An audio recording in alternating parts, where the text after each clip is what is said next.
hopefully everyone can hear us now. Can everyone hear us now? Let us know if you can hear us right now. We were going to do a song, but everything got kind of messed up there and ruined the vibe. So we're just going to get into it. If you can hear us, just give a little thumbs up so we know the audio is working. John just gave us a thumbs up. Okay, cool. All right, good. All right, so you're watching Young Lion TV. Young lion, everywhere I look, they're dying.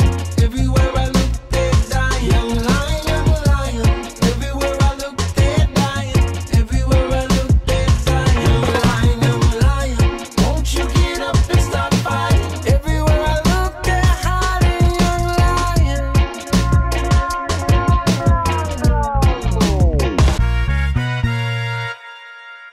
All right, I want to say what's up to the people in the chat right now. We got Steve watching. We got Gene Anderson, John. Mom is in there. Halka said boo. He said boo. For not singing the song. Oh, well, you can thank Jake for that because Jake was not in the mood anyway. I don't get it. It's not that I'm not in the mood. You wasn't in the mood. Okay. Yeah, wasn't in the mood. We're brothers. We're happy. Yeah. So maybe we'll do something later on. Maybe we'll do a song a little bit later. I was trying to do a song still, but I got outvoted. So because we had all the technical glitches, but we do have a new setup here tonight that we're trying out for the first time. So that's kind of where the issue came in. We got a whole new computer situation. We got a whole new studio situation with the lighting and everything and new gear. So it's our first time doing it. And we took a week off last week because we had a little bit of a vacation. Vacay. But everybody who's watching right now, please share this video. Please like, thumbs up, like and subscribe. Smash that like button if you're on YouTube right now. And, just let people know that they can watch a good podcast if they want to. We're going to be talking about some serious stuff right now, a lot of stuff that people don't talk about. It's something that we've been hearing a lot, though, lately. A lot of people have been kind of going into this with everything that's going on right now with race and everything like that, all of the racial issues that are happening in the world. So we wanted to get into a little bit of that. But in the meantime, if you want to become a member, make sure you go to the Patreon and you sign up to become a member on there. Also, you can go to our website, jatan.com, and you can get music and merch on there. We have a new song, Beautiful Eyes, that just came out a couple weeks ago. It's been getting a good response. And we got some new music coming out soon as we get the artwork done. Yeah. Waiting on Moon for that one. But yeah. Always waiting on me. But in the meantime, I want to give all the intros. We got Moan with me today. We got my brother Jake with me today, who didn't want to sing. Not true. Very true. And we got John holding it down over there. Are you going to watch that camera? Okay, he's on the camera duty. And with the new tan, straight from the shore. Golden. She got the Italian tan going on today. Miss Rachel Rota holding it down on the ones and twos. And what's up to everyone who's watching? We appreciate every single one of you. We love you guys. But yeah, let's get into what we wanted to talk about. You had some stuff that you were looking up and you wanted to get into it. I mean, we can talk about everybody's weekend first if you want. Okay. How was your weekend? I stayed home. It was not much to it. And didn't you get a pool? I did get a little pool for the kids. You know, it's like an 8-foot pool. Like, yeah, it has a pump. Is it 8 foot? Yeah, like 8 foot wide. You know, those little. I think it's called like. For some reason, I thought it was deep. No. I didn't get a big pool.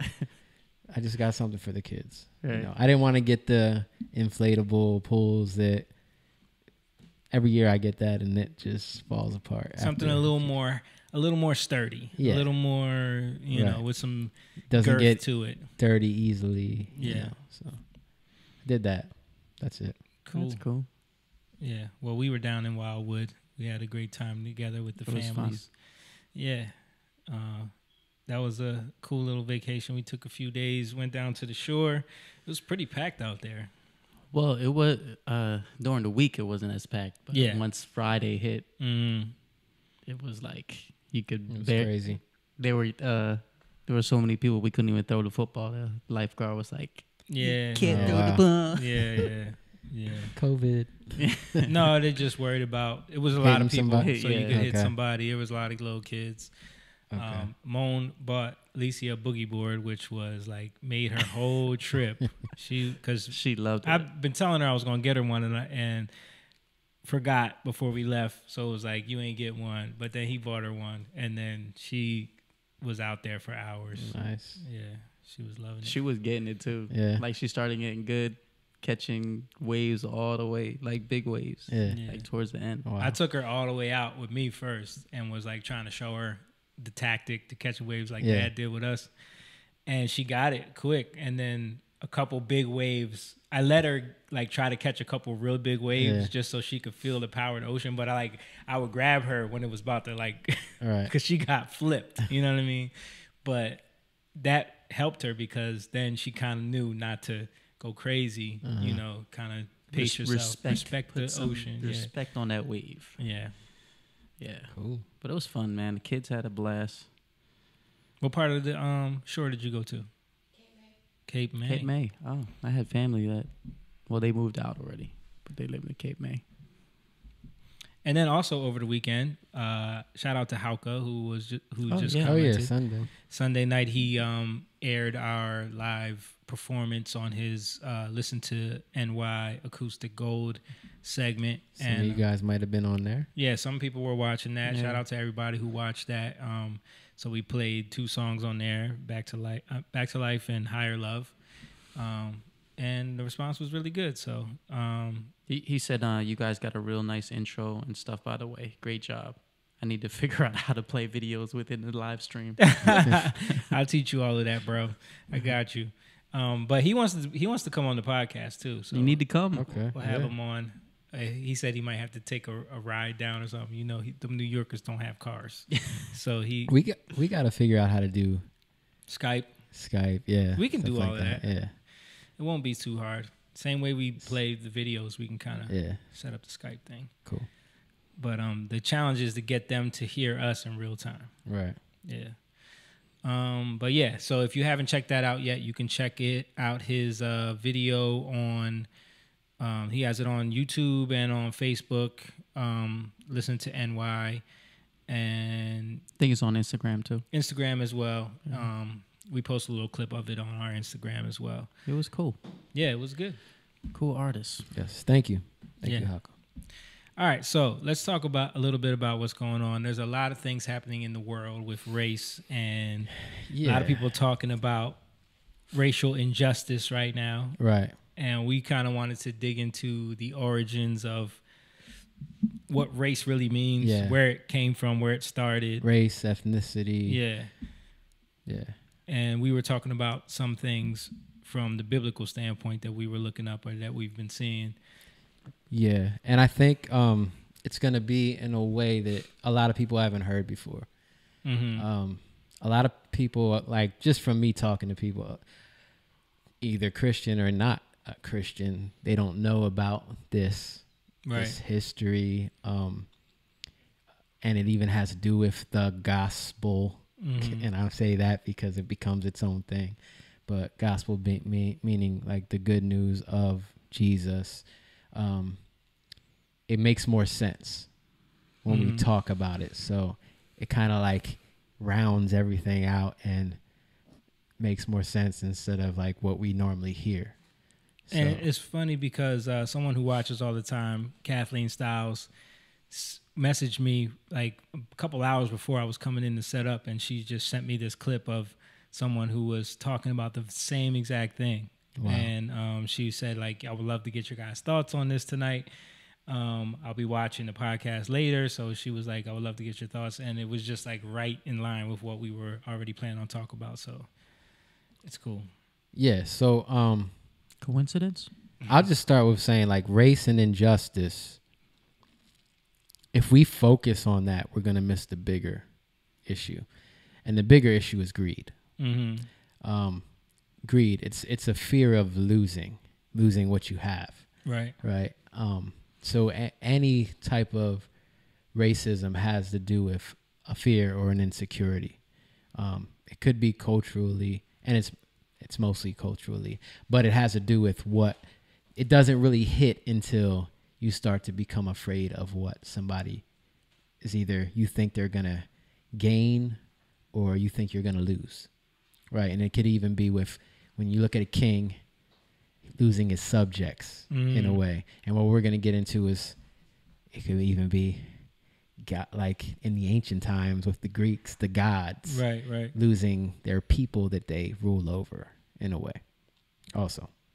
So I wanted to kind of start with like what ethnicity is about. And what was the first thing I put in there? I can't remember. Hello? An article that says race and ethnicity. How are they different? Okay, so I guess we can put that up and I'll just highlight it here. Let me see. Okay. So yeah, you want to read it? Yeah, sure. Okay. So race and ethnicity, how are they different? Genetics and race. Neither race nor ethnicity is detectable in the human genome. Humans do have genetic variations, some of which were once associated with ancestry from different parts of the world. But those variations cannot be tracked to distinct biological categories. Genetic tests cannot be used to verify or determine race or ethnicity, though the tests themselves are associated with an increased belief in racial differences. Right. Now I have a question about this. Yeah. Okay, because my wife is obsessed with forensic files. Okay, and there's been many an episode that I've seen on there where they're like, you know, the DNA told them that it was an African American person or an Asian American. You know what I'm saying? Like, Yeah. they could, by testing DNA, they could tell, or the bone structure, they could tell. Yeah, there's what- markers. Okay. But that's different than Okay. actually like your genetics. Like there's epigenetics, there's actual genetics of a human being. That's, you know what I mean? So that's the difference. Like a lot of this stuff is epigenetics But there is ways to distinguish between the two. right. Yeah. And that's kind of what it said in a nutshell too on there. But when you look there, we kind of have a origin point as human beings. Right. And then we kind of spread out. Right. And most people scientifically agree with that, Right. just in a different way. You know, They all say different things. You hear Yeah. the cradle of life came from Africa, Right. or like some region. Some people used to say, what was it, Mesopotamia? yeah, You know yeah, what I which mean? I is remember. more along the lines Right. that, because that's the first civilizations that. That we know That's of. where they know. said Garden of Eden. Right. is I'm loving from. these new mics, man. This new mic stand. So I put together some pictures about like just seeing twins, right? Yeah. Because people don't understand that. These aren't identical twins, though. No, right? no, they're twins. Right. So Identical twins will be, but this is the thing. Like, but they were both Fraternal. They were both in the same womb at in the the same same time. womb at Right. the same time, same parents, Right. but they come out drastically different. Yeah.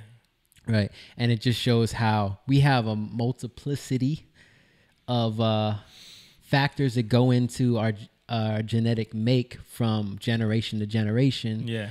So like when you have a kid, when you do the do, Right. You do. Do. anything can happen. You guys should put a picture of There's- you two Right. on there because Right. seriously. No well, one ever that's what thinks I they're was gonna related. put a picture of our kids Yeah. all together. Yeah. But I forgot. Dude, I think about sometimes like just the drastic difference from generations from our grandfather. Yeah. So our grandfather to like Aria or your kids. yeah.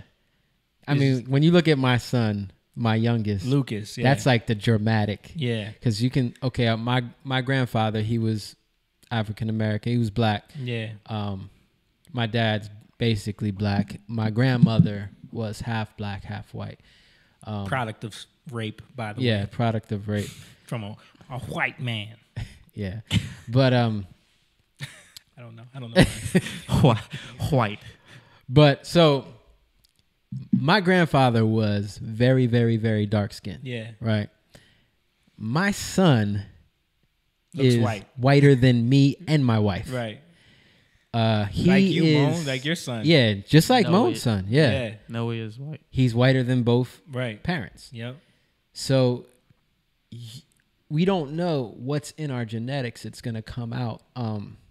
How it's gonna come out. Yeah, and when we're basing things off of race, we're slighting ourselves.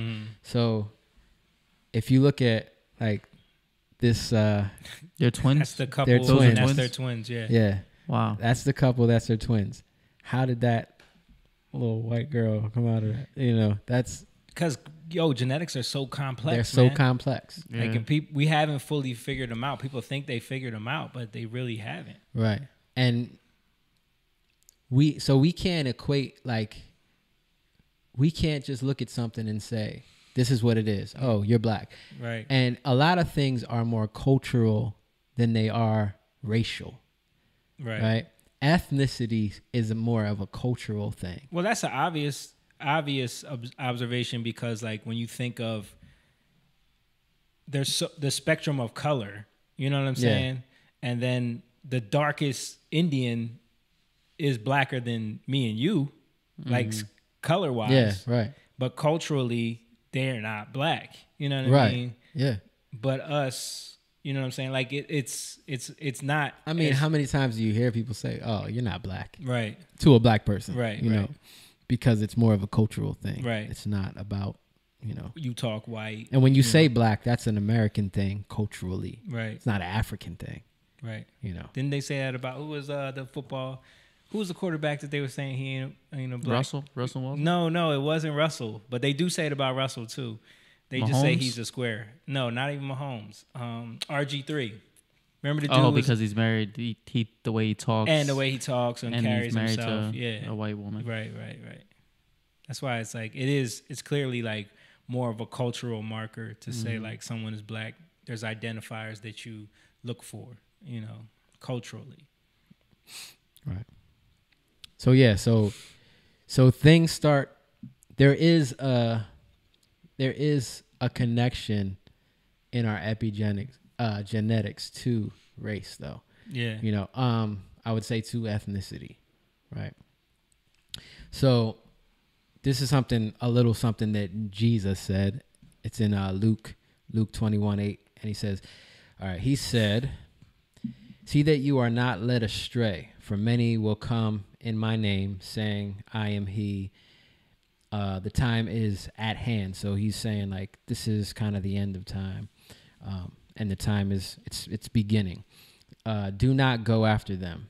And when you hear of wars and rumors of wars, do not be terrified, for these things must first take place, but the end will not be at once. Then he said, nations will rise against nations and kingdoms against kingdoms. And that word for nations in the Greek is ethnos. Right. And ethnos is about ethnicities. Yeah. So it goes back to the nations. And when you hear, like, there's so much nation talk in the Bible. Right. Right. It's from beginning to the end. So we're going to get down to what that means. Ethnos, nations, what it's about Because from a biblical standpoint. honestly, the concept of race, the concept of black people and white people is a fairly new thing. It's a new Yeah, idea. right. Something that's kind of been inserted into the psyche of people to create a form of control Yeah. or categorizing of people to box them in. It's about ruling over. Right. And we're going to get into it. It's not really about, James brought it up the other day.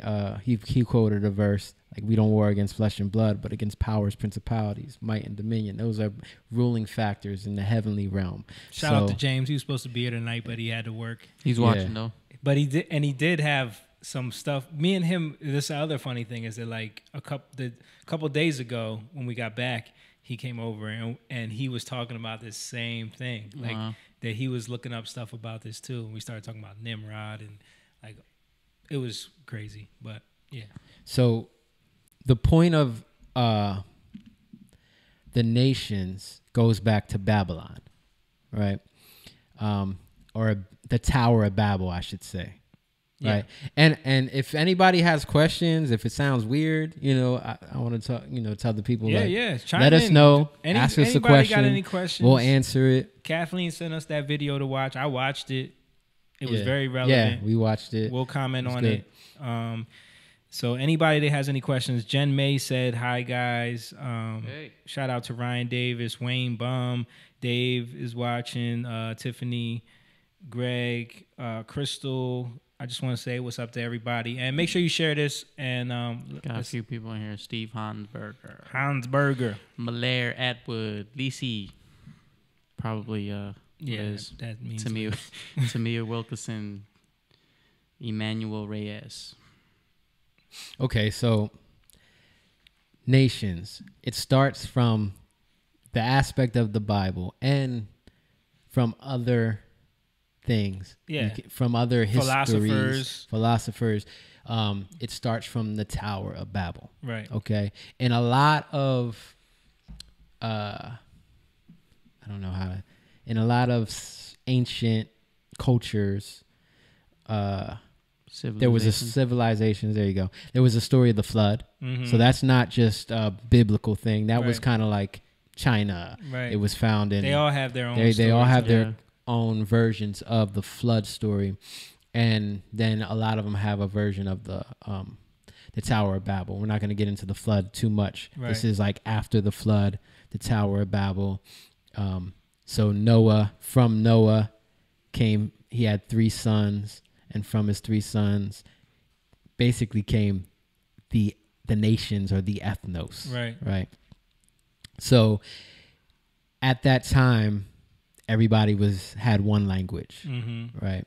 And they built this tower to the gods, Which is a whole another. which is thing. a whole. I was nother just thing. watching this other pastor preach about that, about like how, because Nimrod, when you look through that, when it goes through that lineage of Noah's grandkids, and it goes through that whole lineage of Shem's kids and Ham, and it points out Nimrod and points him out as this warrior and this hunter. Yeah.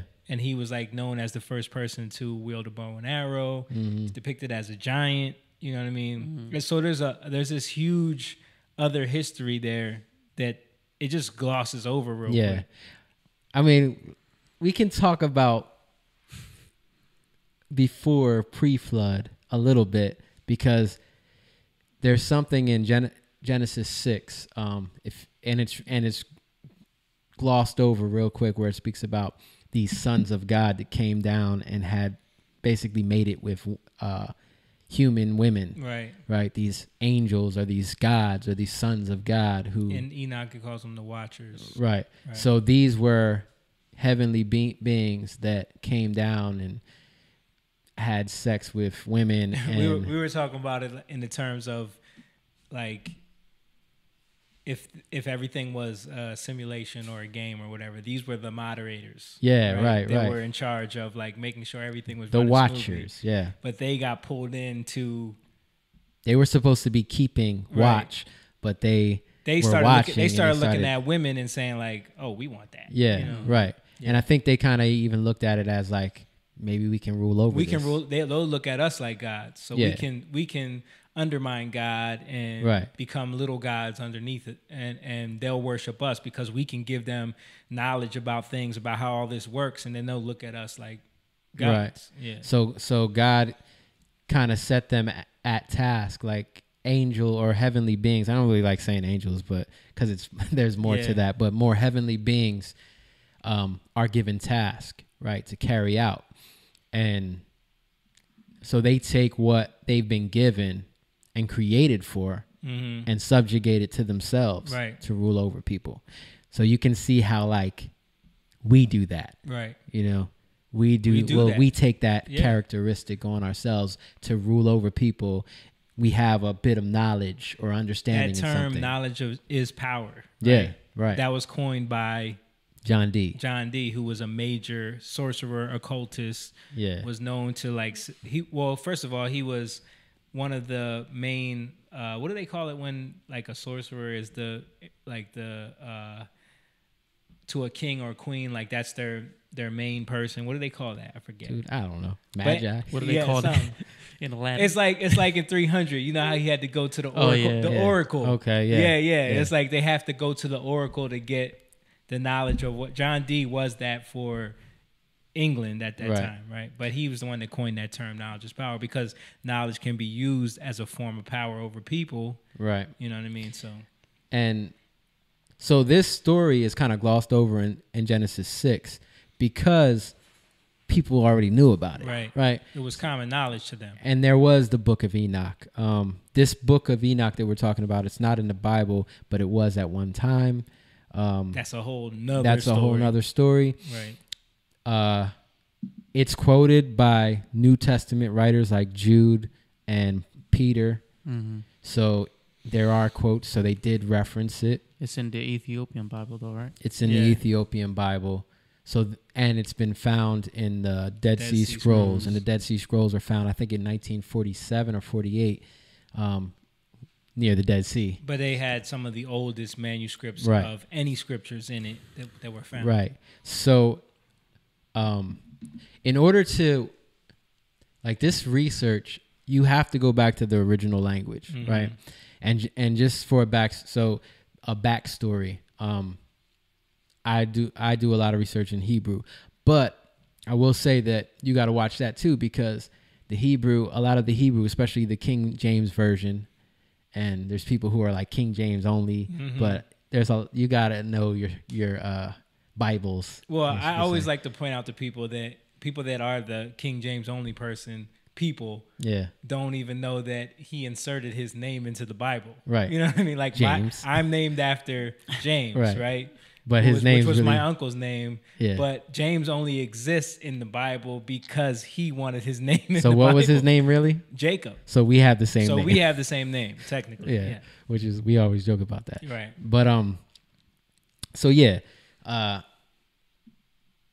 you got to know the historical understanding of where the Bible came from. Right. Right. And then the Qumran, that kind of shed some light on some things. There was something for the Old Testament called the Septuagint, right? That's the Greek writing of the Old Testament. Right. So it was found that the Septuagint was more in line with the actual Old Testament than the Masoretic text.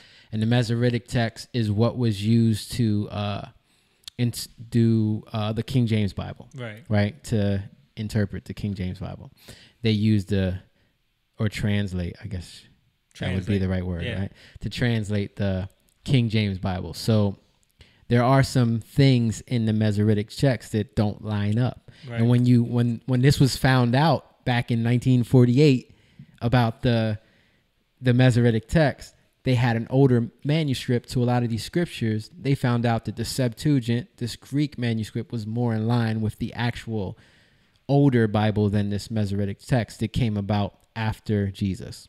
Like, I think it was like 90 AD, AD, right. which is, of course, 90 years after Jesus, 60 years after he died. Right. Right. So, You think that's all language though? Like, what do you mean? because I just know from Cambodian to like English, there's certain excuse things me, it's that's Khmer. Khmer to English. There's certain things that can be lost in translation. Absolutely. Definitely. That's why you got to go back to the Hebrew. But with that, the Masoretic text, there was things that were purposely not Changed, changed right, yeah. because they wanted to For hide. control. Right. That's why they lost a lot of the books. There were actually a lot more books that were a part of the Old Testament or the Tanakh. Well, there was no Old Testament in it. Yeah, right? the Tanakh. Right. You know, you have the Torah. Tanakh. Yeah, the Tanakh. So there were more books that they went to, but they took a lot of them out because some of them shed light on who Jesus was. Right. So I don't want to get too into that. Right. There's so much there. Yeah, we can talk about that all day long, but if we have that video. So there's a video on the Tower of Babel. It's pretty short, just to show you like this is kind of a historical thing. It's not just like a fantasy, Right. biblical fairy tale, thing. biblical Right. fairy tale. Yeah. and even the understanding of what that means, like what the Tower of Babel was. Yeah. Just like people don't understand what the pyramids were. Right. They still to this day don't know what the purpose of the pyramids were. Right. Like they thought they were tombs for years. That's been debunked. They thought there's all these theories. You watch Ancient Aliens, they have, aliens created them to, be some energy source, but Tower of Babel is the same kind of thing. It's like, isn't it like the pyramids were, if the earth is round, right. I've seen something where pyramids is like the shape of the earth. Like you can put the pyramid inside of the earth or something. I mean, geometrically you can. You know what I mean? Yeah. Like it was more to it. Don't quote me. But yeah, I don't know where you're going with this. But okay, let's watch the video. The Tower of Babel, the subject of one of the strangest stories in the Bible. But could it be based on truth? I thought as a kid this was folklore or legend, and that a lot of people still think of it in biblical just terms like as some Ancient kind of Aliens. legend. It does. But That's they don't exactly really know what that it it reminds actually me. existed. I'm really at the place where the tower stood. The fragile remains of the legendary city of Babylon in modern-day Iraq have revealed many secrets. The greatest of all was the discovery of a vast structure that ancient records suggest was the Tower of Babel. Ancient texts have allowed experts to imagine what the building might have looked like. But now, astounding new evidence has emerged. Inscribed on the surface of a privately owned tablet is an image that sensationally reveals exactly what the Tower of Babel looked like. This is a very strong piece of evidence that the Tower of Babel story in the Bible was inspired by this real building. This remarkable tablet, which has never been filmed before, dates to the 6th century BC. It was discovered in Babylon over a century ago. Unbelievably, no one realized how important it was until Professor Andrew George, an expert in ancient texts, This guy is hilarious. brought its faint carvings back to life. At the top here, this part, there is a relief depicting a stepped tower. And here, a figure of a human being carrying a staff with a conical hat on. Below that relief is text which has been chiseled into the monument, and the label is easily read. It reads Etem Enki, Zikurat Babili, and that means the Zikurat or temple tower of the city of Babylon. This tablet provides the first ever image of the real Tower of Babel. It confirms the building was a Mesopotamian stepped tower and illustrates the 7 tiers of the ancient megastructure. Significantly, it also clearly identifies the man behind it, Mesopotamia's most famous ruler, King Nebuchadnezzar II. Okay. The building Why he talking like that? I don't know. All right. So just to get a background from the Bible, I'll just read from where it speaks about this. It's in Genesis 11, and it says, "Then they said, 'Come, let us build ourselves a city and a tower with its tops in the heavens, and let us make a name for ourselves, lest we be dispersed over the face of the earth.' The Lord came down to see the city and the tower, which the children of man had built. And the Lord said, Behold, they are one people, and they have all one language. And this is only the beginning of what they will do, and nothing that they propose to do will now be impossible for them. Come, let us go and there confuse their language." I don't know why it says that. "So that they may not understand one another's speech. So the Lord dispersed them from there over the face of the earth." So this is the point of when it all happened. And it kind of doesn't, it's about unity, right? They were unity, they were one, they were of one language, but it was about what they were trying to do, right? They were trying to tap into something spiritually. When you look at the picture of that Tower of Babel, it just looks like another step pyramid. Right. You know, like all these other civilizations around the world were trying to tap into this Incas. or had some knowledge of it. And if you go further back, when they talk about building it, they even say, let's build this tower so that we don't get scattered. Like the way they said it was like they knew, they had some knowledge of the fact that they needed to do this to basically rebel against God, which was crazy. So Babel in the Hebrew, it's 3 letters. It's the bet, and then the lamed. Right. So what it means is bet means house, and then the lamed.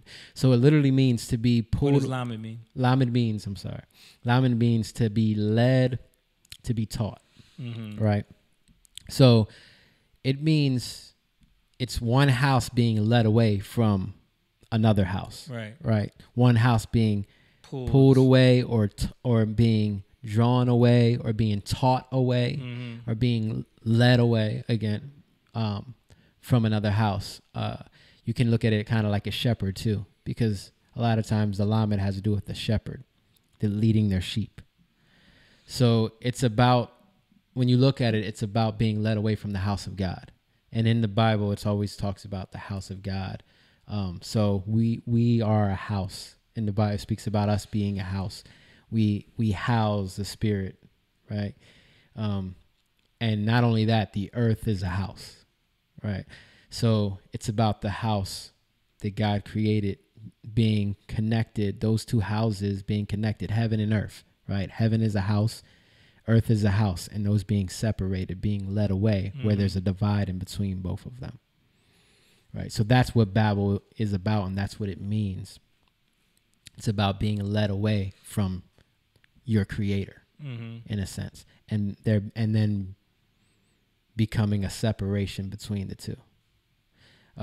So from that, if you go back to Genesis 10, it lists all the genealogy of Noah, right? And it breaks it down. And when you look at it, it breaks down into 70 different nations, right? 70 different tribes. And these nations were ruled over by 70 gods or you could say 70 angels or watchers, again, that God put over these nations. It doesn't say it in Genesis. It says they were ruled by these. They were ruled or they were watched. Right. They were supposed to be. So basically God said, I'm not dealing with them because they went and did their own thing. That's why I changed their language, right? So I'm going to give them over to you, and you keep watch over them. Be just, But they did the same thing that these watchers before the flood did. They looked at them, saw it was good. We can rule over them. We can rule over them. So that's where it kind of plays out. And this is not really spoken about a lot in Christianity. But I'm going to just go through like where it says it in the Bible, where it speaks about it. So just so we get a little bit more on this. But hold on, before you get there, I want to go back to Nimrod a little bit, because in that genealogy, it speaks about Nimrod, and it actually mentions him as a king. Like, that's the first time you see the mention of a king in the entire history of what we know. You know what I mean? Yeah. So that concept of ruling over people comes from him. Yeah. You know what I mean? Yeah. I mean, it's said that he could be Gilgamesh, and Gilgamesh is this king god. He was like, I think it's like 2/3 god, 1/3 human, or Which the other way kinda around. That's the Mesopotamian Yeah. king. It's like one of the oldest stories. Right. But there's a lot of I just wanted to touch on the fact that, like, from a lot of these cultures, the Greek mythology, a lot of the Egyptian gods, like, a lot of them are said to be that being which we know as Nimrod.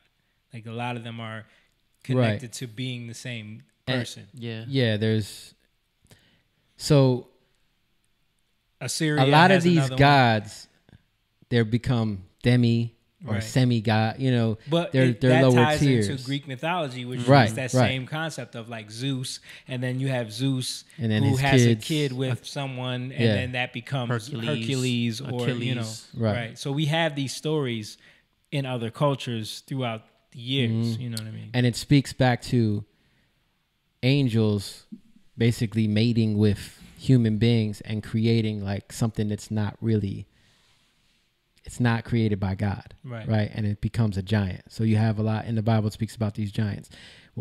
People always talk about like genocide in the Bible where they wiped out certain tribes, but a lot of these tribes were like doing some crazy stuff, and they had to do with they were giants. Right. It says there were giants in the land. Right. So where do giants come from? They come from a mixed breed of human and angel. Heavenly When you creatures. when you read the book of Enoch, it speaks about demons. Where did demons come from? Demons are these disembodied giants. Right. So a lot of these demons, like when you watch those scary shows with they're Because what is said is that these disembodied giants, when they died, they were not allowed to. they have nowhere they have to go. Nowhere to go. So Yeah. they're basically stuck here. Yeah, because they weren't created. Right. When we die, we go back to where we came from. Right. But they have nowhere to go. Right. So they're here to just torment. Right. Because they know Right. where they came from. And when you hear it, it's like, huh? What? That's why there's only 5 people watching. But it's deep, and it's important for what we're dealing with now. If you go to the one thing I put up, there's Plato's. Yeah, I'm definitely interested in it because Plato's. I watched that Critias. video that you sent, and then I ended up down a rabbit hole of giants. Yeah. They're still finding bones of like Dude, giants in the they've- world. Do you know how many I've seen so many articles of like people that would take pictures back in the day of these giant bones they find. Yeah. And then the Smithsonian comes and takes them, and then we don't hear nothing else about Yeah. it. There's an island in the Mediterranean called Sardinia. Right. And even to this day, they're finding giant bones. But the moment they find them, they take them away. And it's more recent. So you have there were people who went there and did research on this and did interviews with the people who have found these bones because Right. they're still alive. Because in America, they were here too, but a lot of that stuff. A lot of the Native Yeah, the Americans, Native Americans. they found writings and carvings of them Right. having They have battles, stories. having Yeah. battles with these giants, or having Yeah. to like trap them in caves and shoot them with arrows. Yeah. The city of London still does. I don't know if they still do it, but I remember they used to do that festival where they would have the floats of these 2 giants that Gog go and around. Magog. Gog and Magog, right? Yeah. Because there's the legend is that these 2 giants came there and founded that city. Right. Yep.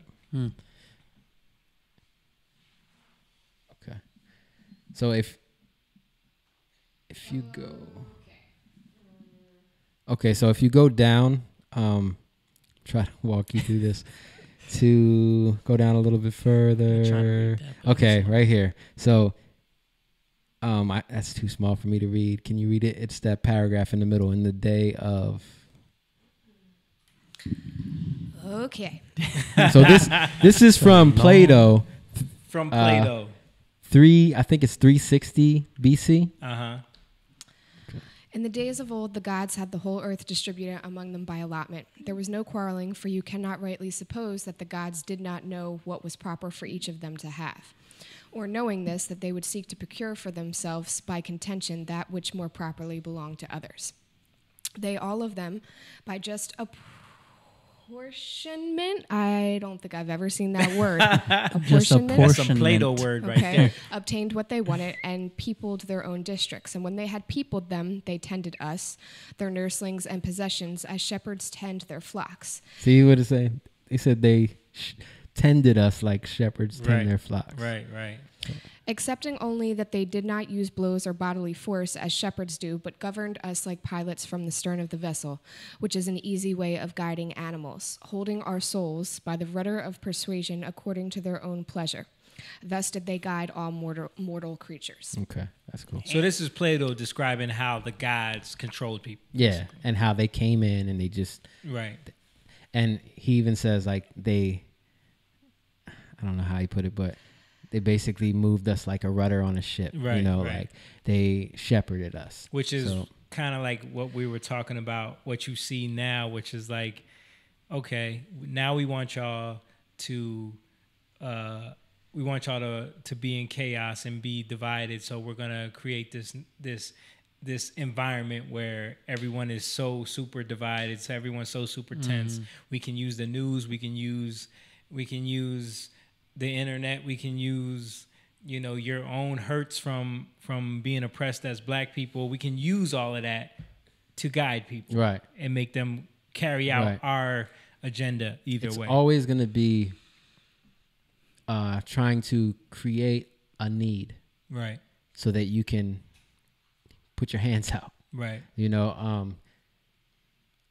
Always trying to keep things in front of you to block you so they can lead you. It's the carrot in front of the donkey. Right. It's like trying to destroy your perception and say, here's your perception. Here it is. Come this way. You're lacking. I have what you need. And a lot, and it's what'd you say? The carrot. The carrot in front of the donkey. The carrot in front of the donkey. You never really get. You never get it. Yeah. It really leads you to death. Yeah. And destruction. Right. And so the last thing I have on the Babylon thing, there was an article called Tongues Twisting Tales. And this is interesting because it's from all over the world. Right. So these are like stories or, brought down from generation to generation. What do they call it when they oracles or Folklore. Folklore? No, but they Legends. You know how in certain civilizations they have an actual like Native Americans, everything they do by telling a story, and this is passed down from generation to generation. Right. That's called something. It's folklore. Folklore, yeah. Yeah. But it's not folklore because it's literally like they give it. Like it's because folklore can change over time. But this is something that I'm saying they have somebody in their that's tribe like a sign to pass down. to this pass knowledge. it down. They have to learn it, and the next person comes after that. They're assigned Okay. to know this. Wow. Yeah, there is a term for that. Yeah. I can't think of it right now. Yeah. Google.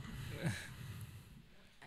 Oral traditions, like that's Oral. Yeah, I guess you could say oral. Passing Yeah. things down orally. Yeah. Which is the original way. Okay, so there's So the article. Yeah, do you have that? Okay. So let me see. Go up a little bit. Up. No, other way. Yeah. The other up. Okay. Oh, okay. That's the first one. All right. So, can you read it? I can't read it. We got a small screen today. Tongue twisting tales, one language, many legends.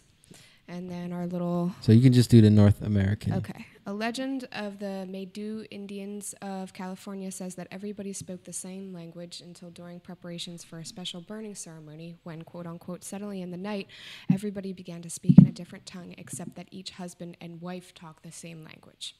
Then, according to the legend, God instructed a leader named Kuksu, who could speak all the languages, to summon all the people together and teach them the names of the different animals and so forth in their various dialects. Then he called each tribe by name, and sent them off in different directions, telling them where they were to dwell.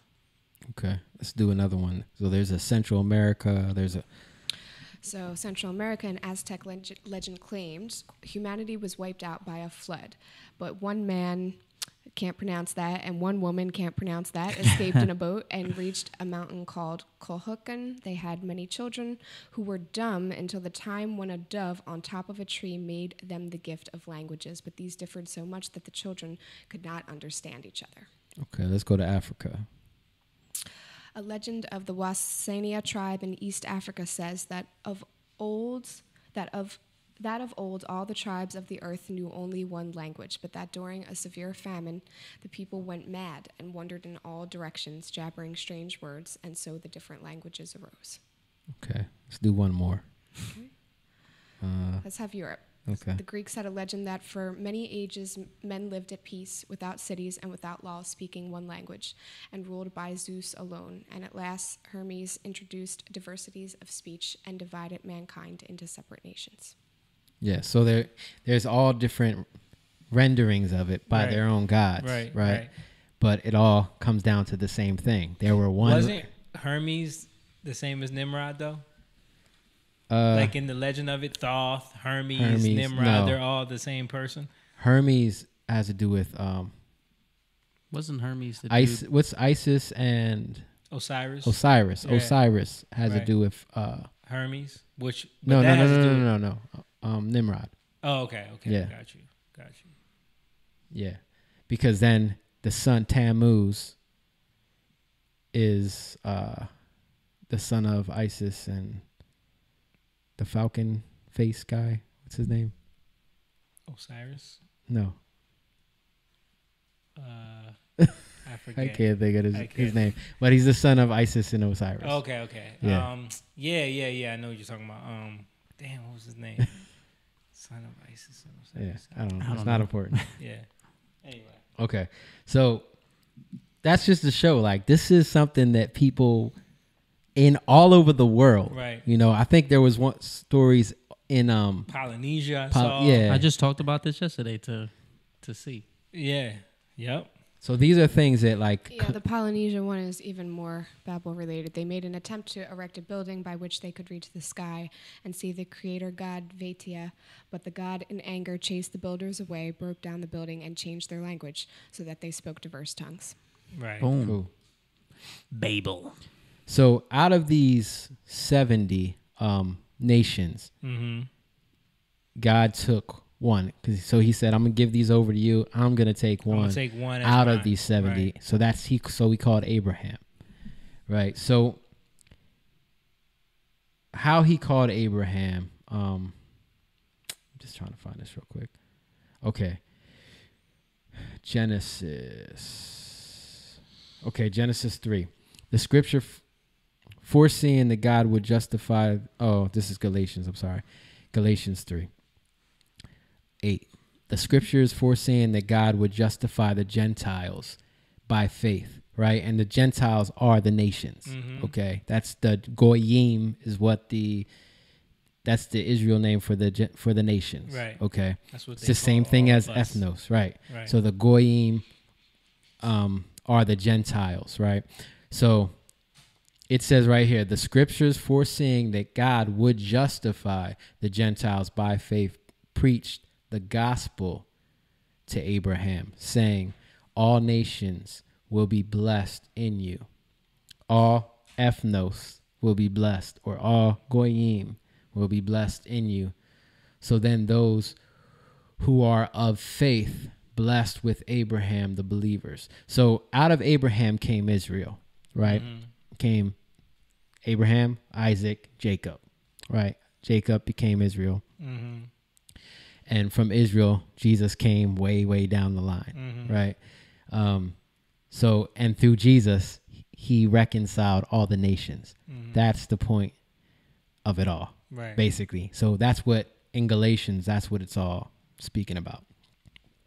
And when it says, well, in this Genesis 26, it says, I will multiply your descendants. This is where God said this to Abraham. I will multiply your descendants as the stars of heaven, and I will give your descendants all these lands, And by your descendants, all the nations of the earth shall be blessed, because Abraham obeyed me and kept my charge, my commandments, my statutes, my laws. So he's right there. He's saying that all nations will be blessed because of you, right? But there's one thing he says. He says, I will multiply your descendants as the stars of heaven. And that as the stars, people just look at it as like the number of the stars, but you can look at it in another way. The stars represent angels. It speaks about that in Revelations. So it's the host of heaven, right? It's the heavenly host. But I think people equate it to numbers because he also makes the reference to sand on the beach. Right. You know what I mean? And it does have to do with numbers, but also stars. Right. Because God is going to make us as the stars in heaven, meaning because the heavenly hosts become an assembly with God. Because the heavenly hosts judge with God. The watchers were actually decreers of judgment, right, over the world. There's evidence of that in Daniel, right? The book of Daniel. So that's what moderators are in a chat, right? Right. So they bring down judgments, right? Like, oh, you can't be in here. You got to You're get gone. Booted. Right, right. They've been given that authority by whoever is in charge, and that's how you got to look at it. Like they're gods, right? They're little gods. They've been given. They're created, but they've been given authority by the God, the Creator. Right. So it's not like it's polytheism or anything. It's just these are they desire to be worshipped themselves. Right. So then they took it upon themselves to become gods in the eyes of people. Right. That's where you get this polytheism from. Right. And we're not even speaking about Satan. Like that's on another. That's a whole another thing. And that's another thing that people have conflated over all these years. Right. Like we're starting to learn from all this research. It's like these things get conflated. You know what I mean? Yeah. So I want to go to Deuteronomy.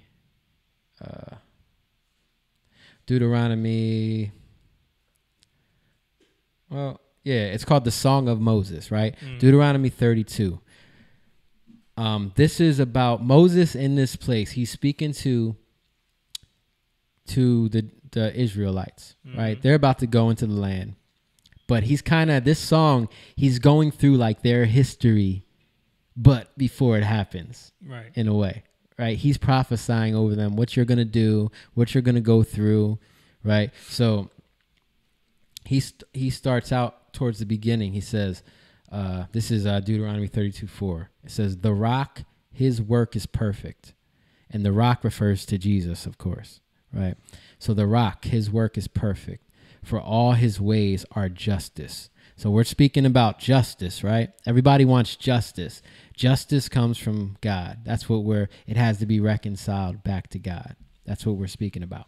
So it says a God of faithfulness and without iniquity. Iniquity has to do with things we do that are wrong, that we don't even realize that are wrong because we've been doing it for generations, right? Just and upright is he. They have dealt corruptly with him. They are no longer his children because they are blemished. They are crooked, twisted generation. Do you thus repay the Lord, you foolish and senseless people? Is not he your father who created you, who made you and established you? So now he's going back. He's saying, remember the days of old.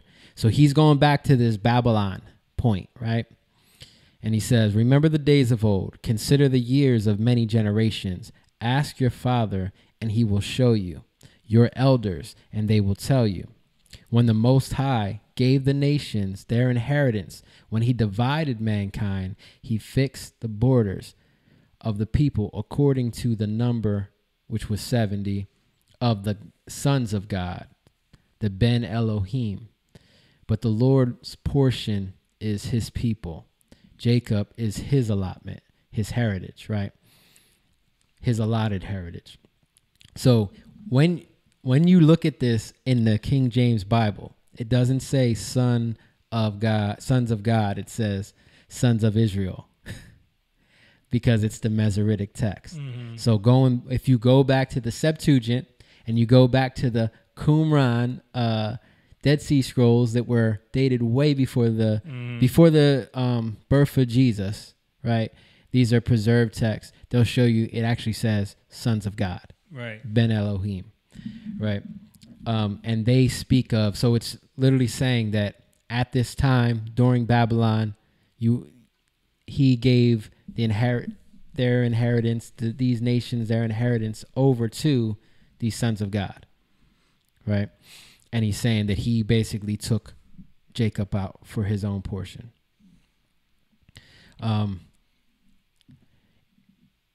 In Deuteronomy 32:15-18, it's kind of a different twist, and it's going a little bit more into it. It says, but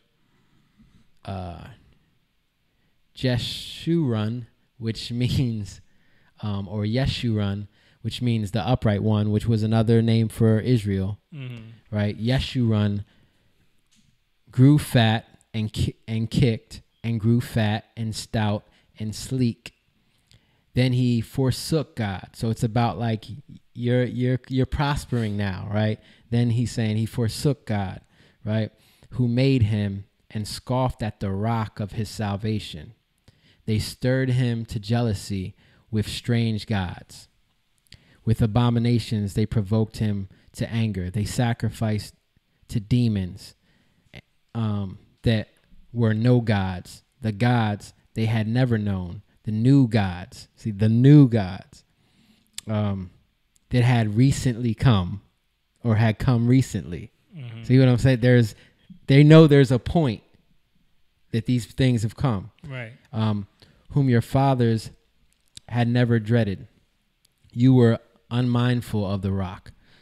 So that word demons it doesn't really mean demons. It actually means it's shadim, right?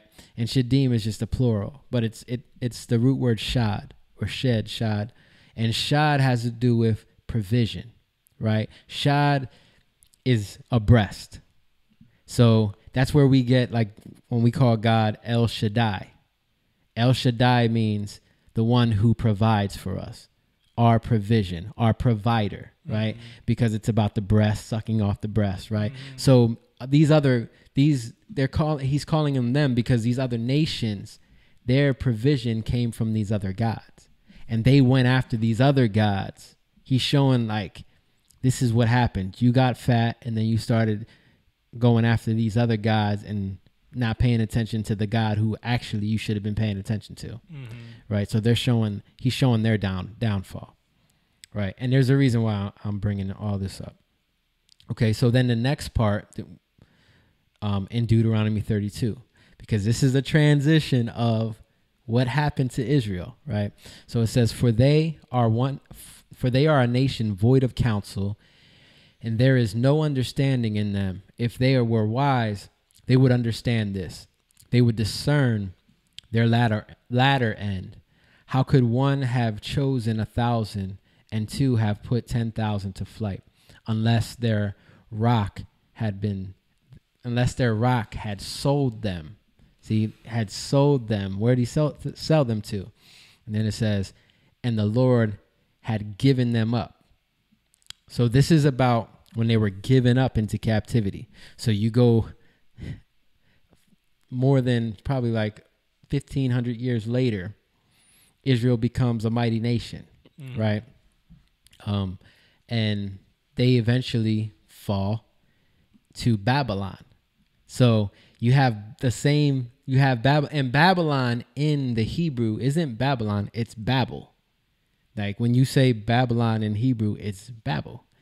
So they fall to the thing that they came out of, that they were separated from. Right. They fall back into it because they went after these other gods. Right. Right. So they become captive. They become captive. Right. And they become captive for 70 years. And it represents the 70 nations. Tribes, nations. Yeah. So it goes back to that 70. There's another part where Jesus, his disciples say, how many times should we forgive? And he says 70 times 70. Right. 70 is 70 in the Bible is the letter Ayin, and it speaks about what you see, but it's kind of a little deeper. It goes about what it goes into what you experience, right? So what we experience in our life is gonna mold our life. If it's a material level, everything we're experiencing, that's what we're gonna have. That's what's gonna rule over our life. Right. So 70 has to do with what we're experiencing. So if God gives us something and we disrespect it, dishonor it, like he's our father and we're like not appreciating what he gave to us, and he's going to basically take it away so that we can experience us without what we didn't appreciate. Right. And it's a discipline. Because they'll come back to the land after 70 years. And that's the whole, like, Daniel, the book of Daniel. He starts praying after the 70 years. That's a whole nother story. We're not going to get into that.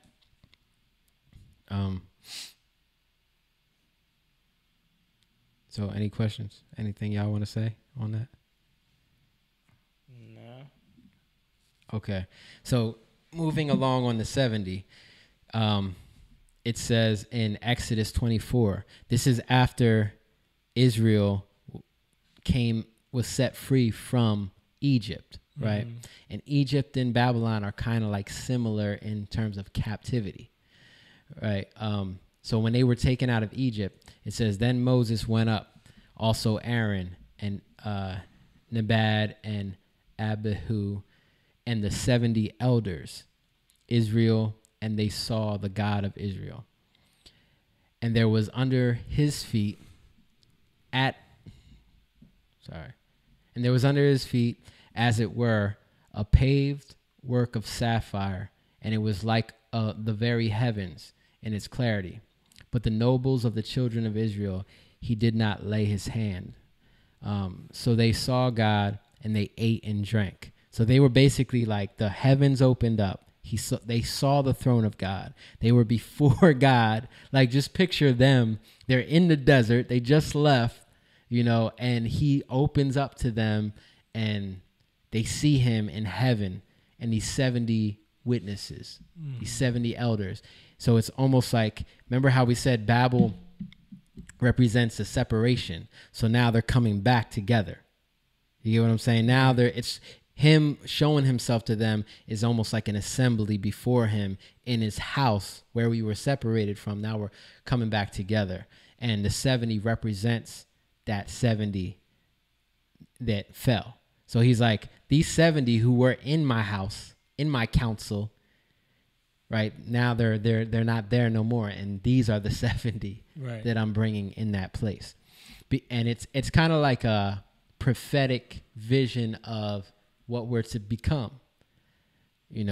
about being in a heavenly place, seeing things from a heavenly view, being in the court of God, the house of God in the heavens. There's different parts of the heavens, but this heaven is where God is, right? You understand what I'm saying? Mm-hmm. Can I put that in a better way for people? I don't know. No, I mean, I don't know. It makes sense to me, but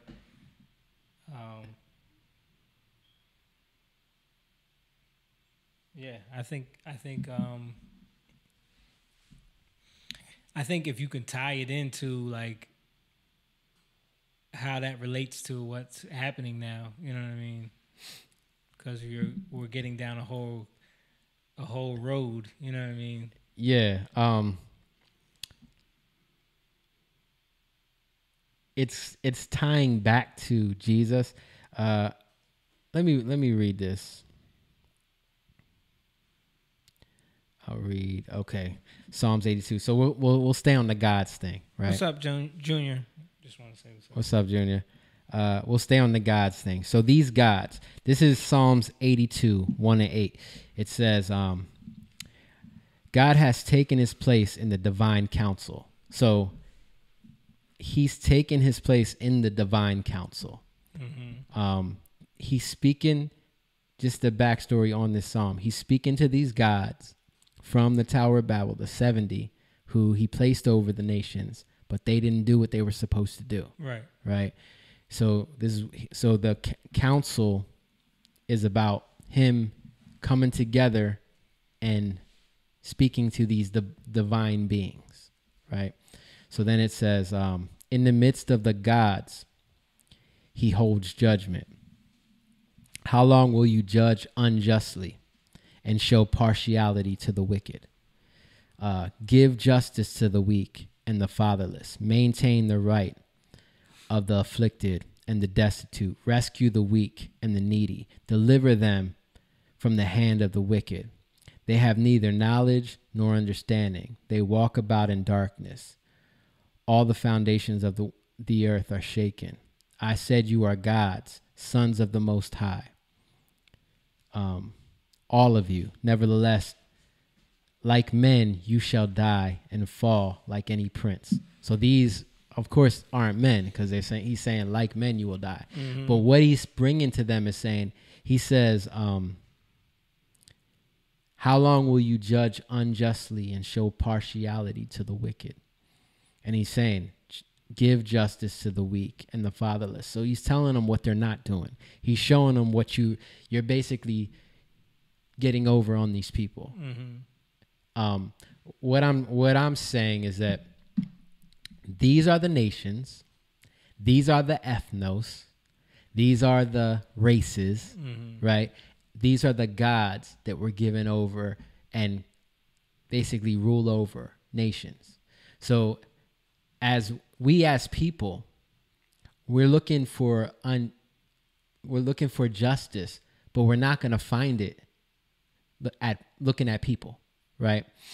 And these people are being ruled by unjust gods in a way. It doesn't matter if they don't see them. They're still there. This has been the history of the world before we came. This is still the history in other parts of the world. Mm-hmm. In Western civilization, it kind of gets lost. Right. Why? Because there's Christianity. Right. Because Christianity became the thing of Western civilization. So now what do you have to do? You have to put a different spin on it. Because the God talk kind of it doesn't make sense anymore. Right. It lost its value because Jesus became the thing, right? So in Western civilization, all that stuff becomes lost. But it becomes more veiled. It becomes under the more subtle. Right. Right. Under the surface. It has to be more sneaky, like a snake, you know, because if it's right in front of your face, it's easier to spot and easier to deal with. So now there has to be a different way around this. Right. Right. So it's not going to be right in front of your face anymore. No. Well, it's more of a programming in a covert way, like when you're young, getting you to compromise on certain values, getting you to make certain decisions based off of just what's considered normal now. You know what I mean? Like, it's not like this blatant, you know, you got to worship me. You know what I mean? Yeah. Like, it's not that anymore. Yeah. And even like worship, what does that mean? It's literally just what we do. Right. You know, what are we doing every day? Yeah, the idea of worship, it becomes like this going to a ceremony, a church, going to a ritual, you know what I mean? Yeah.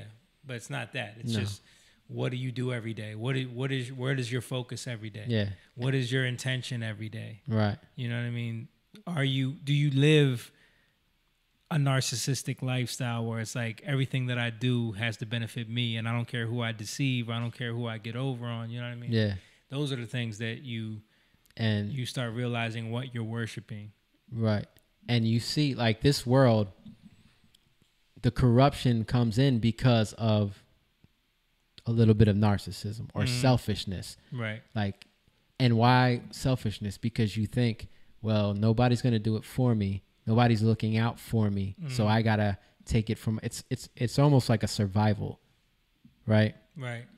And so that's what we do. How can we survive? So you look at like communism. Communism is like, we see injustice, right?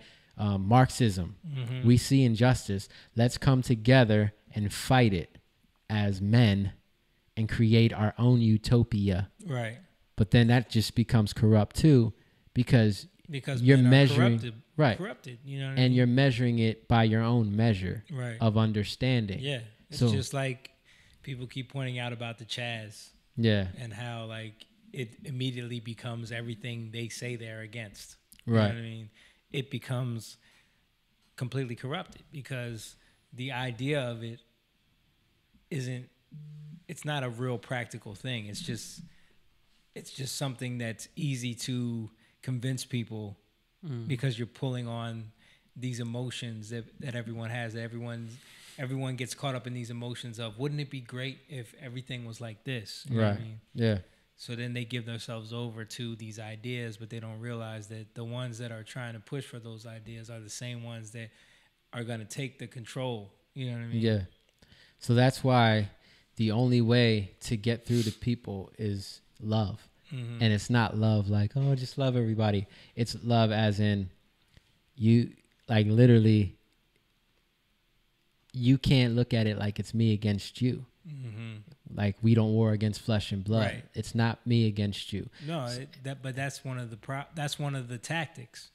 Yeah. We talked about this before, and we talk about this all the time. That it's like this idea that we start to become our own tribes, Right. and then we just, no matter our tribe, we have to be down with whatever they're for, and we're totally against whatever you're for. You know what I mean? And then it just becomes about that more than caring about people and caring about like the well-being of everyone. It's just about, well, if you're not with my tribe, then you're the enemy. against me. Right. Yeah. And tribalism happens because of culture.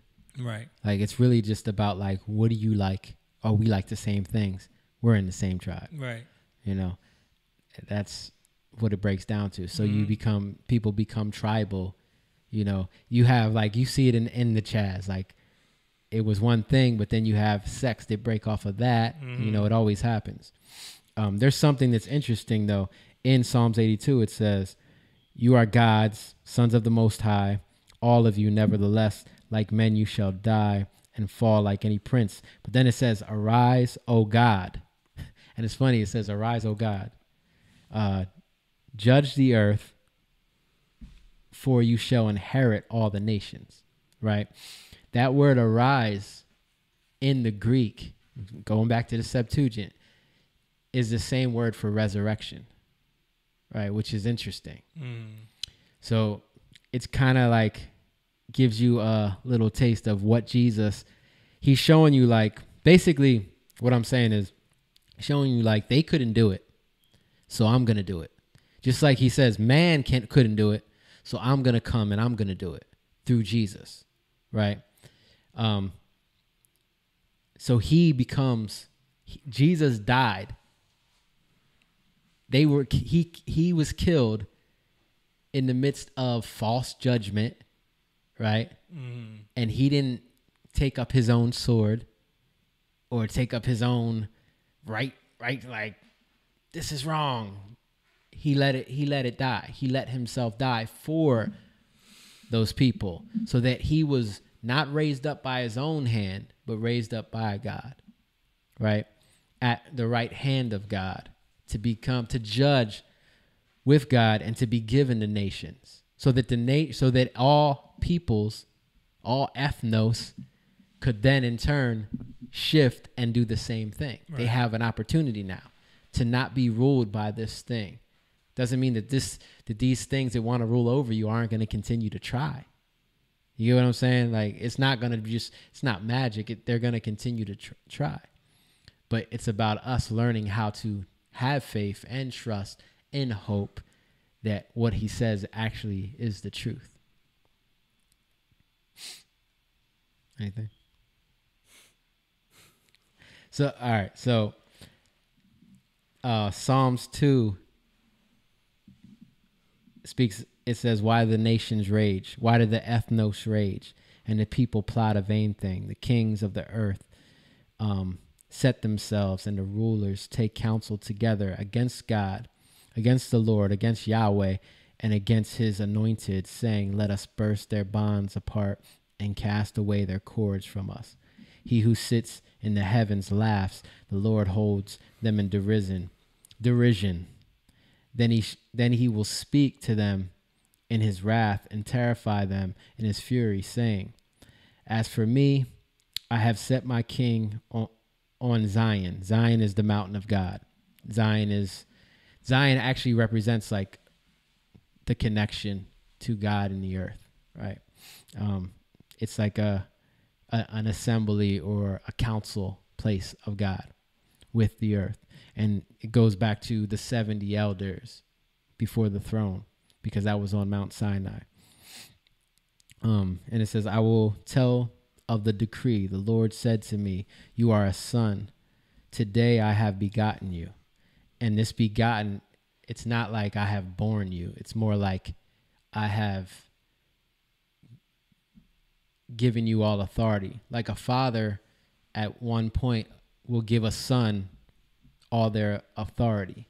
Like whatever you say, you're my authority. Whatever I have is yours. Wherever you go, you say what you say, and people have to listen to you.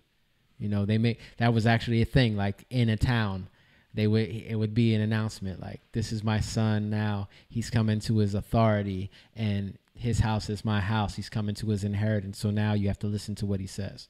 You know what I'm saying? So that's more of the begotten. And then it says, ask of me, and I will make the nations your inheritance, and the ends of the earth your possession. You shall break them with a rod of iron and dash them to pieces like a potter's vessel. Now, therefore, O kings, be wise and be warned. And this is like, you can even think about the kings as a spiritual thing. You know, these spiritual kings that set themselves over these nations. Be wise, O kings, and be warned, rulers of the earth. Serve the Lord with fear and rejoice with trembling. Kiss the Son, lest he be angry and you perish in the way, for his wrath is quickly kindled. Blessed are those who take refuge or trust in the Lord. So I'm saying all that because it's about how people plot, and not just people, how there's always a plot to try to separate us. Or that was when Jesus came. It was a plot to separate him. How can we get this dude out of here? You know, they thought that their plot worked. How can we get this dude out of here so that there's no connection between heaven and earth?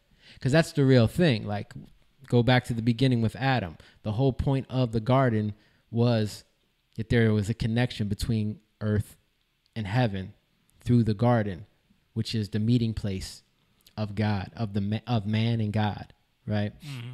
And that was lost. So now Jesus came to bring it back. So then they tried to separate him from it, earth. You see what I'm saying? Because in their minds, it's if he's not here, then there's no access. They didn't realize that he was going to heaven to bring access to earth.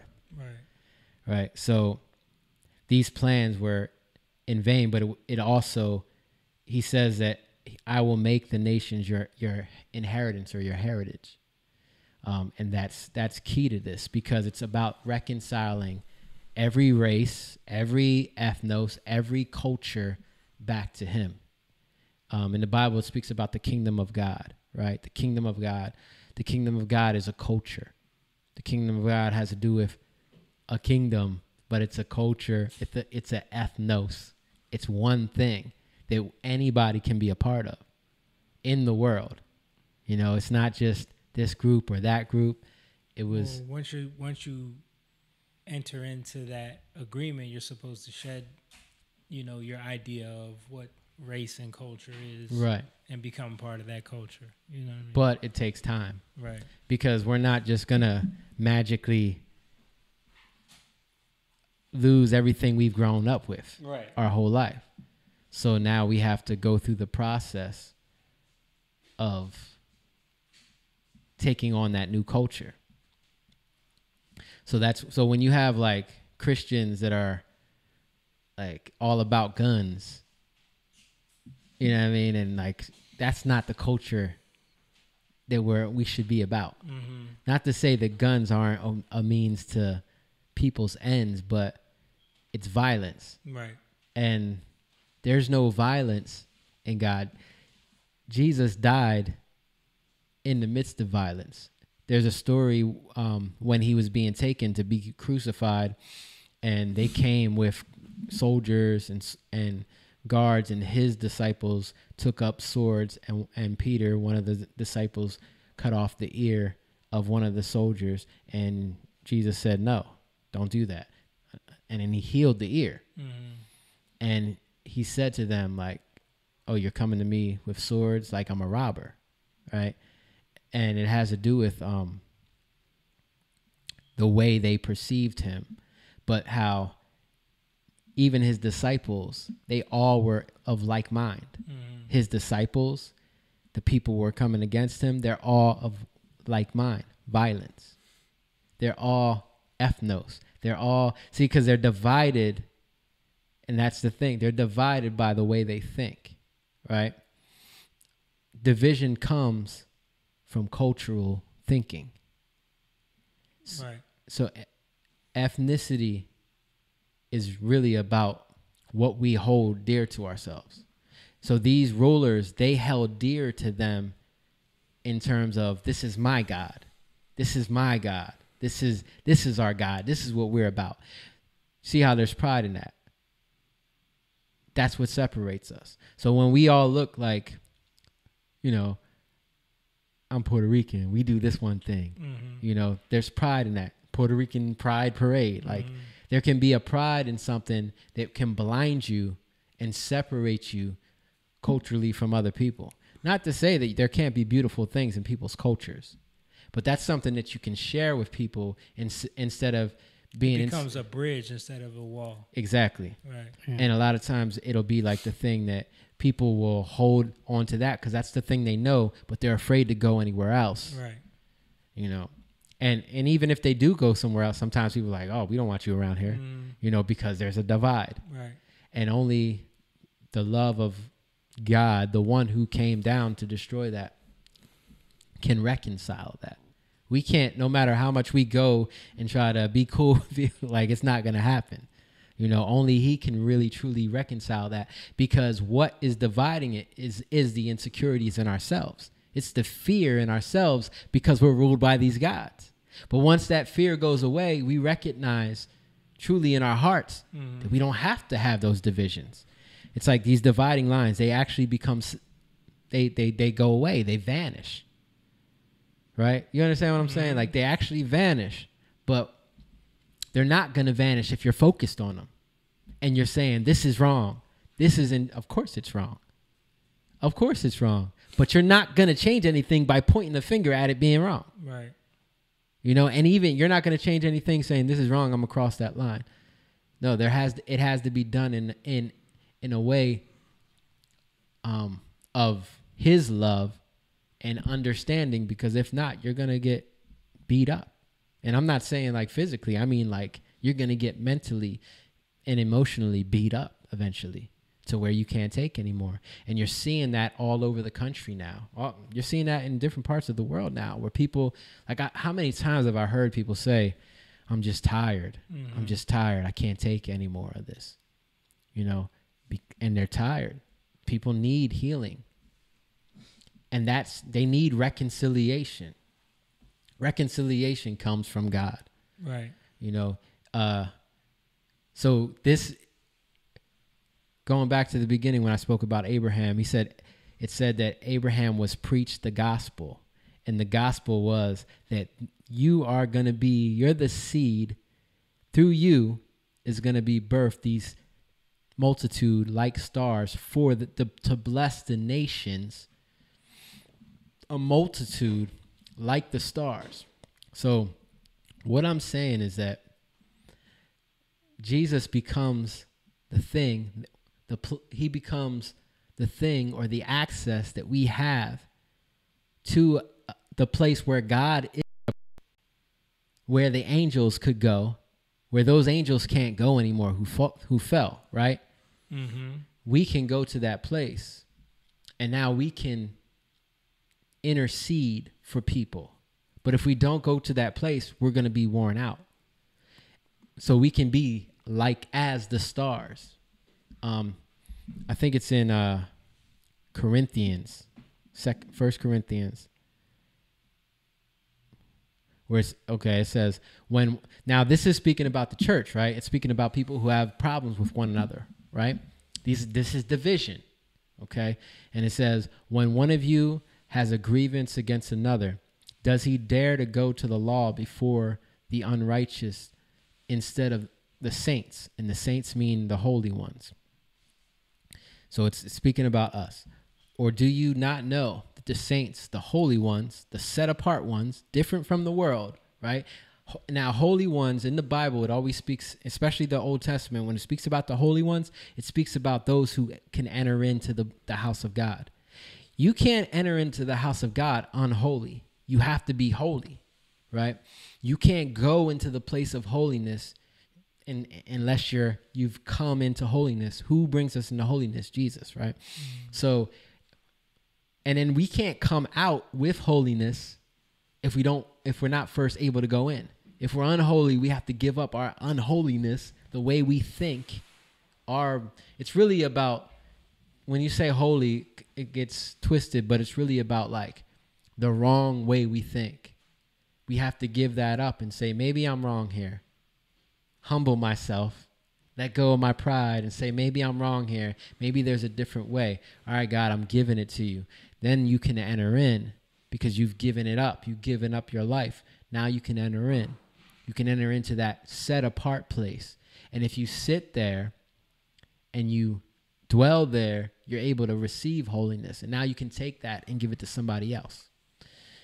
So that's a counsel, right? Even the word counsel, like somebody counseling you, right? You're being counseled. So God sets up counsel, and that's what he does. You see that throughout the whole Old Testament. He has counsel. He takes up counsel with his divine beings so that they can be a part of the creative process and a part of his work. So that's what God wants to do with us. He wants us to be a part of his work in his kingdom and his creation. And so Jesus put us in that place to be that. So then in Corinthians it says, or do you not know that the saints will judge the world?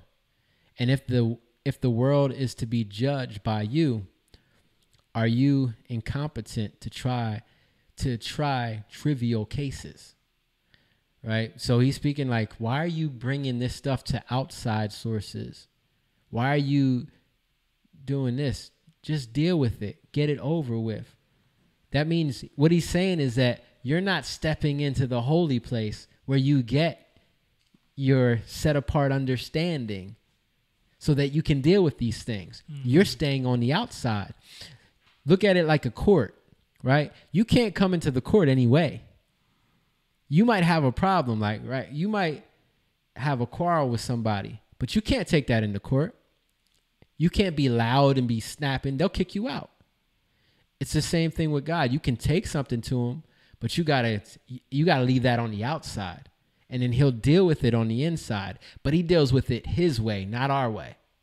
And that's what true justice that's when true justice happens in our lives. And then we can distribute that justice. But if we never enter into that justice, how are we going to give it to anybody else? We can't. So then we just become divided amongst each other, right? Everybody's divided. So now we're quarreling with each other. Doesn't mean we don't get into fights. It means, why are we holding something against one another? So Paul's speaking about that right here. He's saying, like, you're taking this thing, but the problem is you're not entering into a place where you're being set apart so you can understand something on a higher level, right? And if you can understand it on a higher level and grasp it, you can use that for one another. So then it says, are you incompetent to try trivial trials? Do you not know that we are to judge angels? How much more than matters pertaining to this life? So he literally says, we're going to judge angels, right? We're sitting in the place. So in the Bible, it speaks about how man was made for a time a little lesser than the angels for a time. Even Jesus came down from heaven and was made lesser for a little bit of a time, right? All right, this is the last thing I want to speak about. So in John 10, Jesus, he goes into this thing about, like, he's speaking to the Israelites, right? And the Jews, and he's saying, my sheep know my voice. And he's speaking about that to them. And he says, my Father who gives them to me, the sheep, is greater than all, and no one is able to snatch them out of the Father's hand. I and the Father are one. So then it says the Jews picked up stones again to stone him. So why did they pick up stones to stone him? Because he equated himself to be like God. Right. Right. But they don't understand that he came from God. Right. Mm-hmm. So even like when you have Muslims, they're like, Jesus never said he was God. He's saying I am God are one. Right. People don't, just because he doesn't say I am God, doesn't mean he's not saying that he is totally, and he's connected to God in every way. Right. And it says, Jesus answered them, I have shown you many, many good works from the Father. For which of them are you going to stone me? And the Jews answered and said, it's not for a good work that we are going to stone you, but for blasphemy, because you being man, make yourself God. Jesus answered and said to them, is it not written in your law? And this is where he speaks what I read, Psalms 82. He says, I said you are gods. If he called them gods, to whom the word of God came, and the scriptures cannot be broken, do you say of him who the Father consecrated and sent into the world, you are blaspheming because I said I am the Son of God, right? So he's going back to that to show them that it says that these angels are gods, right? And he's saying that, are you seeing it right? Are you getting it? So then it says, if I am not doing the work of my Father, then do not believe me. But if I do them, then though you do not believe me, believe the works, that you may know and understand that the Father is in me and I am in the Father. Again, they sought to arrest him, but he escaped. So he was equating, like, what I do is where I'm from, right? And he literally says, I am the Son of God in one instance. They know the story of Psalms 82. They know these gods did what they did. How do I know that? Because when you go back and you look at the text, these texts in the Qumran scrolls, the Dead Sea Scrolls, right? There's so much in there. This is now these Dead Sea Scrolls are from the Second Temple period, which is the time before Jesus, right? And after they came back from captivity. So their mindset at that time, they knew that these gods ruled over these nations, and they knew that there was going to be a reconciliation. They didn't know how.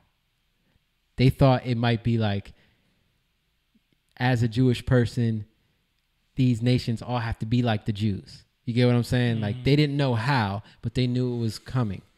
So when he was bringing this up, they knew what was going on. They just didn't want to really believe it. And that's why a lot of people started to see it. And that's why you have these scriptures quoted by all these Jews that turn to Christians in the Bible, the New Testament part of the Bible, that speak about this stuff. He speaks about the Son of God, but he says he's a king and priest after the order of Melchizedek, because it's about reconciliation. Jude, Peter, all these guys are speaking about this over and over again. Paul speaking about this over and over again. This stuff that you're not going to get if you don't understand the Israel Israelite, Israelite mindset at that time, where they read these books, they knew of this stuff, So we're coming from our aspect, and we don't get it because we're so far removed, we don't understand it. But even to people, like even the Romans at that time, they had an understanding of gods. They had an understanding of the way those things worked. So they had an understanding of rankings. Right. Because rankings were based off of God. Because the rankings came from gods, right? Right. So they understood those rankings. Where does that all come from? It goes back to God. It goes back to the God. And now people want to be kings. People want to be rulers. People want to be the boss. But they want to do it on their own terms. They want to do it in their own way. They have no basis. They have no foundation for what they're talking about or what they're saying. It just sounds good to them. They see something. Like, what was the thing? I know when I was a kid, it was a joke. Like, when you're young, everybody thinks they can change the world. But then when reality hits you, you're like, oh, it's not that easy. Because there are a lot of things at play, right? But because you don't have at first you're just like a naive kid and you just think you can do something. And then when you realize you can't, you can become jaded, right? You fall into the rank, like get in line. We know with music, like this music industry, there's a rank to it. And if you don't do it the way they do it, you're not getting in. It's not to say that you can never be successful, but you're not getting in because they have set things up in a way where you got to come in their way. So God is shifting all that, right? The ways of the world are being shifted now. All this stuff that's happening now, all this race talk, all this injustice, pay attention to it. It's people crying out for a reason because people are hurting. They want to see another way. You can be a solution, but the solution comes from him. Who's going to really seek after that? It's not going to happen because we say, well, this is the way it is. No, but what's the solution? What does that mean? Do we really understand it, or do we want to quote some stuff? Right. What do y'all want to... No, you said it all. You said a lot. I mean, it's a lot of deep stuff there. Yeah. Yeah. I mean, I think you went through a lot of things. So yeah, it's a lot. Yeah. But it gives you a background on why, and there's so much more, of course, but it kind of gives you a background on, if you will consider it, what's going on in the world. Why are things the way they are? Why is there racism? And if you think about it, it's about greed. It's about keeping control. Like the higher, it's about keeping control. Right. That's what it really boils down to. Like you said, it's about greed. Yeah. Everything that you think you're out there protesting for, everything that you think you're out there accomplishing is being veiled and hijacked for someone else's greed and someone else's agenda. Yeah. I mean, we can talk about Black Lives Matter for a little bit. I mean, it's already late. Okay. You know what I mean? It's already late. I don't even want to open up that door right now. 2 hours. Like, we could have got to that before, but we went down a whole nother thing. Yeah. You know what I mean? So, episode 64? Yeah, we can go with that on the next one. Okay. I mean, it's not a lot. It's just there's some things with, we were talking about it. Yeah. There's some stuff there. Yeah, I mean, if you look into Black Lives Matter and you understand that, one of the founders is a known Marxist and talks about it openly. Two of the founders are they're trained in that, and that the underlying movement is to move into that type of political ideology and use the plight of black people to push that agenda. And I mean, it's everywhere. And if you could look into it, trace the money to, politicians. yeah, even the donations, when you donate to them, they're the company that really makes the money is not.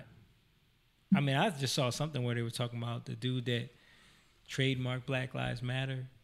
Mm-hmm. Like, they forced him to give it up or something like that because I forget, but it was some crazy article. Like, they forced him to, or they're not allowing him to keep his trademark on Black Lives because he was the first one to trademark it when it first became just a hashtag. Okay. It wasn't even like a real organization. You know what I mean? But something happened there. But we'll talk about that another time. I haven't really done much research on it, but in the meantime, everybody, do your best to research things. Do your best to look into things. Do your best to not just be blindly going into things. I've seen a lot of these, emotionally being used as a pawn in other people's agendas, and that's what all of the stuff that he was talking about is kind of the foundational things that, basically that's what it is, Yeah. So don't let yourself be used in that way. Do some research. I saw a bunch of clips of people that were out protesting and had no idea even who was killed, what the cops' names were. They don't know. They're just out there just protesting just because that's what you do right now. That's what everyone says to do. So, be mindful of those things. Mom said, thanks, Jake, for taking the time to go through the word and break it down for us. Yeah. Thank you, Mom. But, yeah, so we'll see you guys next week. We're going to wrap it up here because we got started so late. It's already kind of late. But hopefully we get all the glitches worked out. And then we'll talk to you guys next week about some more stuff. Remember, patreon.com/youngliontv, Jatan.com for merch and music. Go stream Beautiful Eyes. And, yeah. Anybody else got anything to say? Stream Higher Love, too. Oh, yeah, Higher Love. By James Evans. All right. We're out of here, guys. Young lion, go live, yeah. Young lion, you rich.